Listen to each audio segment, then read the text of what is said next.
welcome to the Real Black Film Series. I'm Charlese, one of the co-producers here at New Parkway. Tonight we are doing a special screening of the Mack for the Oakland Film Week that is being held here at the New Parkway Theater. So thank you guys for coming. We have some special guest speakers who are going to be introducing the film tonight, and we'll also be having a follow-up discussion about the film. And actually, we got one of the original members from the film, so actor Terrell Tom is in the house. So, so I'm going to have them come up and introduce you to the film and give a little history on when the film was made in Oakland. As many of you know, it was filmed in Oakland, so this is the major reason why we wanted to present this tonight. My name is Odis Jones, born and raised in Oakland, and I co-produced Soul School TV with Calvin Lincoln. Also, you can hear me on the History of Funk every Friday night from 10 to 12 on KPFA Berkeley Station 94.1 with your host Ricky Vincent. And I've been doing this music thing for a long time. I remember when the movie came out, we seen it right up here on 17th and Lux. No, the Roxy. It premiered at the Roxy. That's where it was. That's where it the was. The Roxy, not the Fox. Right here. Just tell him. We're going to give it to my man here, Terrible Tom. Yes, my name is Tom Bowden, known as Terrible Tom. Back in the day, I was very good friends with all the Ward brothers. You know, there's just one left right now, Willie. I tried to contact him today. But the rest of that was the real. We've got a lot of cast players that played in the movie, characters. But the real deal, Frank Ward, Willie Ward, Ted Ward, myself, Roosevelt Taylor. Oh, okay, yeah. And it was very interesting because it was based on what they would say, well, you got to say pimping, prostitution, and trying to take someone away from what they do to sell drugs at that particular time to plot. But this all started in Los Angeles, where I was when Bobby Poole came to me and said that he had a script that he'd written in prison. And when I looked at the script, I say, this all right. But he was trying to do it in Los Angeles. And it just wasn't going down. Just wasn't going down. I say, man, let me just cut you down, let you come to Oakland. You know, and you can see for yourself what's really happening on San Pablo and MacArthur and over in the Fillmore district. But Oakland was Oakland. I'm a part of Oakland. I've been here since 1938.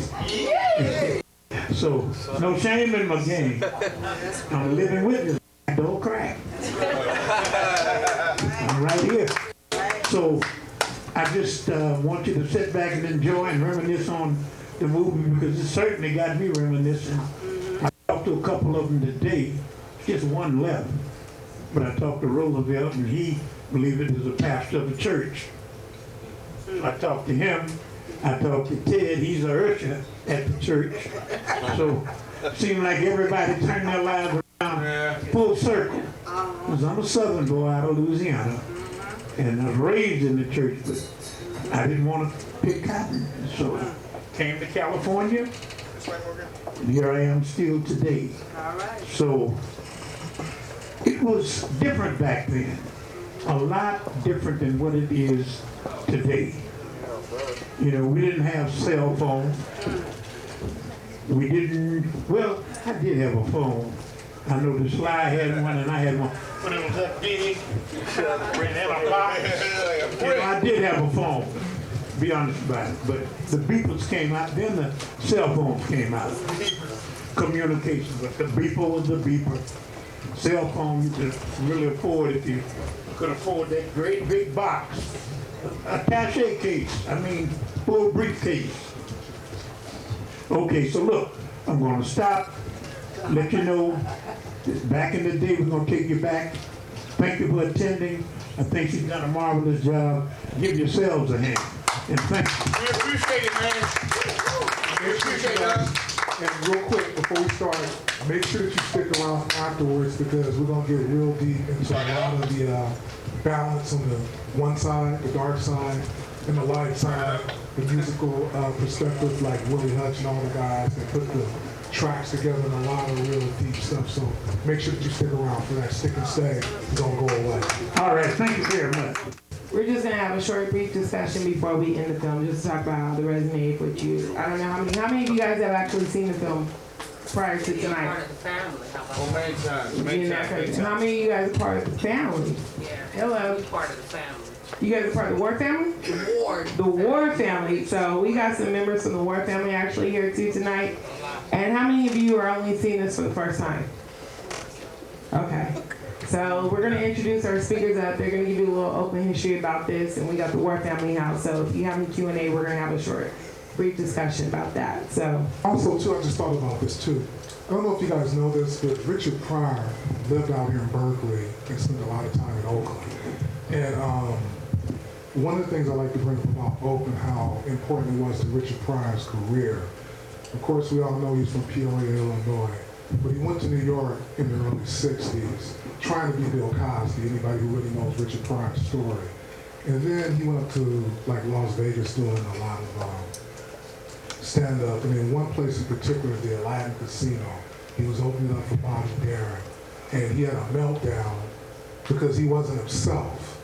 And he started doing stuff in LA with the Stelling family, who does stuff like the Mod Squad, just different old school TV shows. But anyway, long story short, when he came to Berkeley and he came to Oakland and he started to kind of be around with just different people like Donald Wharton, who's now Al Mansour and Frank and all of them, they allowed him, and Paul Mooney, of course, we all know, Richard became himself. And it wasn't long after that That Nigger's Crazy was recorded in San Francisco at the Soul Train Club. But being around the cats from Oakland is what allowed Richard Pryor, we all know and love that we saw in that movie, to actually kind of transform into who he would be. But anyway, I'm gonna let them talk a little bit. A thought or two, you guys? Oh, Brother Odis Jones, co-founder of Soul School Television and George Livingston. This guy used to be James Brown's personal photographer from way back in the days, been on the jet and the whole nine. He has a lot of stories as well. A thought or two, you guys? Yeah, that's when I had hair.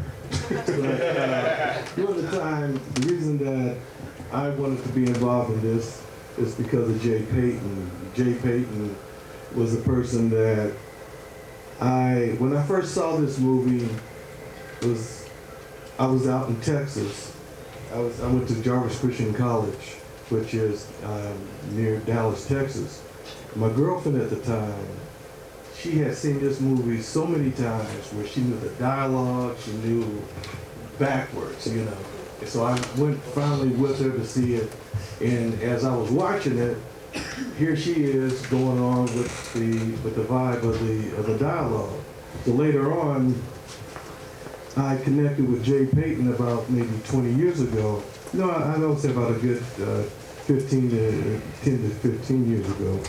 And Jay, he's the person that was hosting the Players Ball. And Jay was the person that coordinated the talent, the other movie like the Ballads, the Marvin Homes and the Uptights. And we just lost Jay about a couple months ago. Jay lived to be about 89 to 90 years old. But he was a good brother. He was a guy that was just a given person. And so when Calvin and Odis told me about this production of this screening, I put together, this is an actual photograph that was taken by Paul Roberson, who, if you saw the Players Ball, the outside scene, it was shot right down the street here, right on, you know where Nelda's Bakery is? Yeah. About 2 blocks down, 34th, right across the street. That's where the play, I think it's a medical center now, but it was the old showcase. And that's where Jay Payton hosted that scene. I think the picnic scene was at Roberts Park, I think, I'm not sure. But that's my contributions. And Well, I'm the youngest in the group.